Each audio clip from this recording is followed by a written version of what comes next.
let's put 2020 behind us, and how does the forecast looking in 2021? What have you seen? What are the predictions? What are our predictions? I love this bit. So I think from a genre perspective, we've seen in the last couple of years, a genre like K-pop or music out of Korea, pop music out of Korea, become much, much bigger in the US.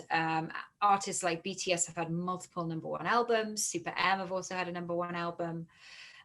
So, K-pop is big, it's not mainstream, but it's very well known. And we're always looking for the next new thing. And what we've really noticed is the rise in music and listening to music from Africa. So we asked in our most recent survey, we asked about Afropop. And we said, how many people have listened to Afropop in the last 2 weeks? And it was 11% of music listeners, which is, a big chunk of people. And so I think in terms of where to look, Afropop is an interesting area, artists coming out of that continent. Other things that we kind of predict for 2021, a continued growth in audio streaming. We are not peak streaming. We think possibly in the US, we may reach 1 trillion audio streams by the end of this year. We were about 800 billion last year. Wow. So, a continued growth in audio streaming as it becomes, the main way, it already is, but, the main way that people are across all age groups are consuming music.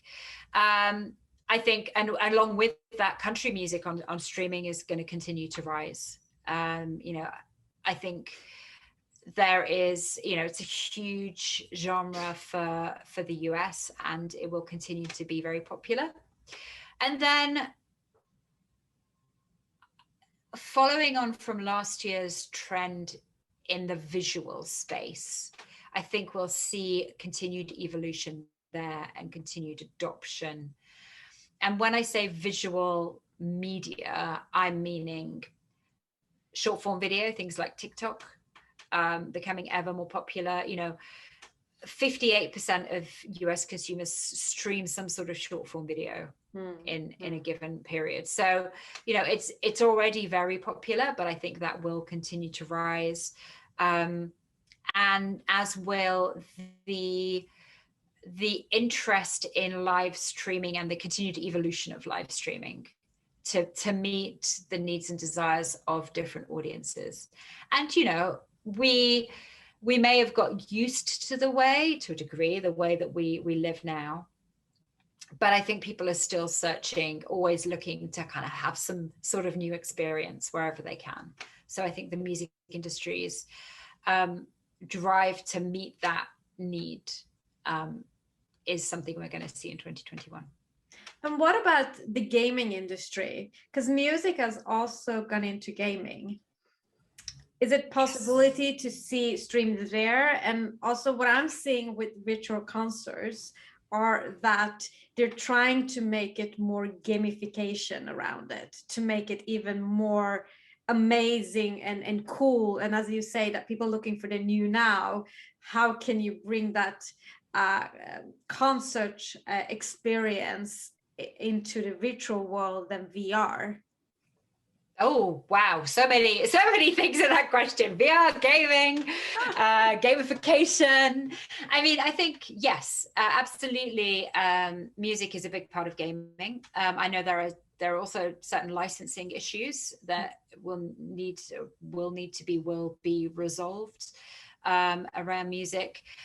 Also, when it comes to live stream performances, there are a lot of artists that have performed within gaming platforms, J Balvin in Fortnite, Travis Scott, I think also in Fortnite, kind of music festivals in Roblox.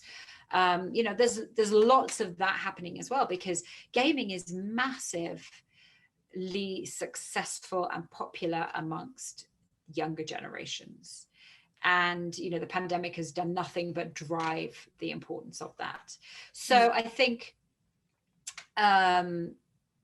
we will continue to see evolution there and continue to see the importance of music in that place, as, you know, sort of that virtual space.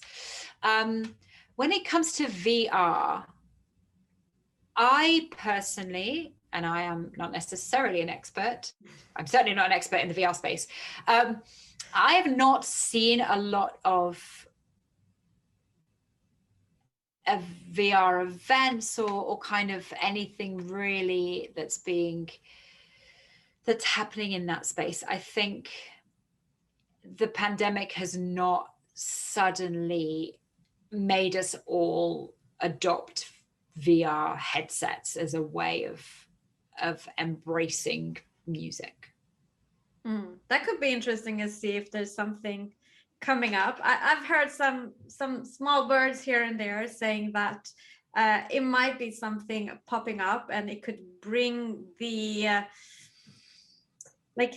bring the value of a music, because then the fans can get closer to the artists. And I think that is something that people are looking into, is how do I get closer to the artist? What can they do that become more personalized? And yeah, it's yeah, I mean, there's certainly potential there, but I think it all depends on the consumer and whether they're willing to embrace that.